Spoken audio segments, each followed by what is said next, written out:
guys, welcome back to my channel. My name is Tatum Temia. I'm the CEO of Anchored Media and the host of the Blessed and Bossed Up podcast. In this video, we're going to be talking about growing your business from a side hustle to a full-time business. Now, according to Zapier, 1 in 3 Americans have a side hustle. So a side hustle is essentially something that you do on the side of your full-time job to generate extra income. Now, there's a difference between you having a side hustle and being a side hustler and just doing what you got to do to make a couple extra dollars. You building a business that's going to eventually replace your full-time job. It's a huge difference, and it's a mindset shift that I believe that you need to make in order to be successful at being a full-time entrepreneur, if that's the goal. You know, if your goal is just to generate some extra money so you can travel more, so that you can buy nice things, so that you can eat out more, whatever the case may be, that's great. You know, have at it, do whatever makes you happy. But if it's your goal to build a business that's going to replace that 9 to 5, I want to get you out of that side hustler mentality. Because first of all, being a hustler is not going to get you to be a successful full-time entrepreneur and build a business that's going to last. It's not. Hustlers are on the block, not in the boardroom. Now, when you're running a business on the side, there's a difference. You know, your 9 to 5 is essentially your investor, because they're providing your lifestyle, they're providing your ability to be able to take care of your family, they're meeting all of your needs, and also providing you with income that you can invest in this business that you're building. So look at your job as an investor for your business when you're trying to do this full time. Now, there are a couple of things that you need to think about before you make this transition. So I've been a full-time entrepreneur for about 5 years now, and I'm so grateful because I hired a business coach before making that transition. So I was able to learn a lot of things that help make that transition smooth. First, before you think about quitting your job, you need to validate your business idea.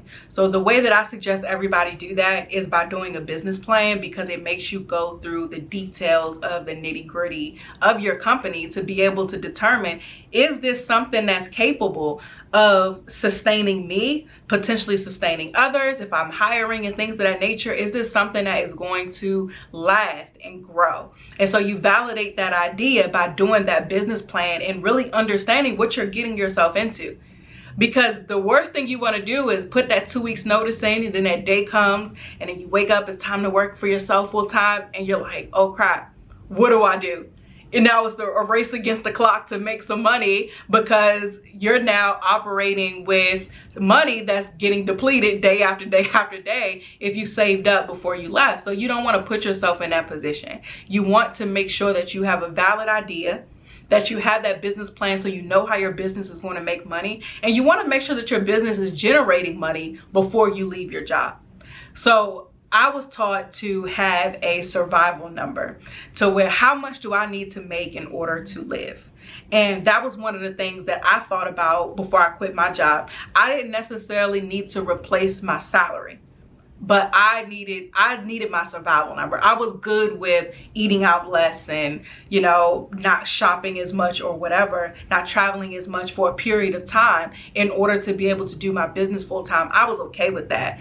And so for you, are you okay with that? Because if you're not willing to downgrade your lifestyle, then you might need to make that number your salary versus a survival number. It really depends on you. That's the benefit of having that job while you're building a business on the side. You can take your time and really figure out, how do I want to do this? So this is the planning that takes place before that transition. So if you're okay with downgrading your lifestyle a bit, then come up with the survival number. How much do I need to generate in my business in net income, not gross, because the money you take home is the money that, you know, you're going to be able to use for these things. So how much do I need to generate net in order to keep my roof over my head, keep food on the table, afford my car, and things of that nature, whatever your basic necessities are for your lifestyle?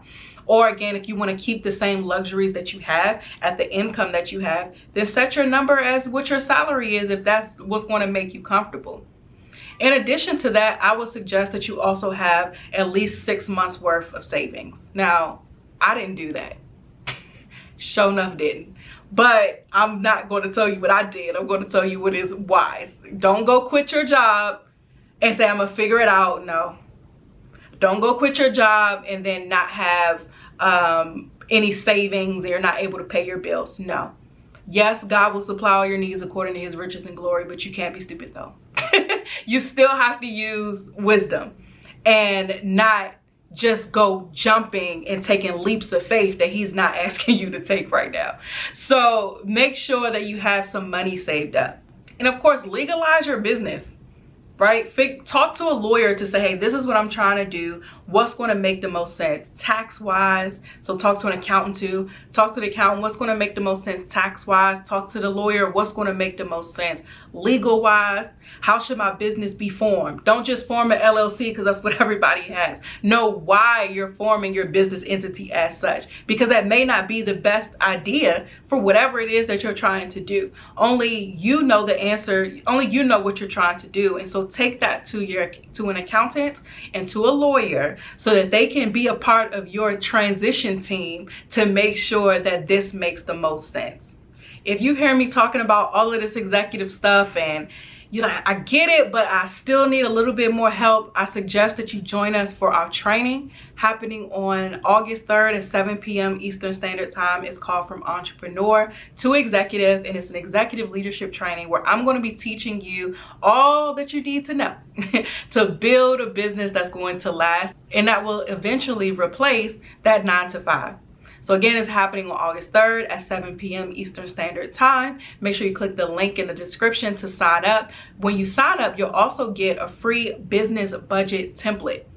So this is especially helpful for this video when you're trying to make that transition and wrap your mind around what you're going to need. So you'll get that template as soon as you sign up, and you'll see me live online August 3rd, 7 p.m. EST, with also a group of other like-minded entrepreneurs who are trying to do the same thing.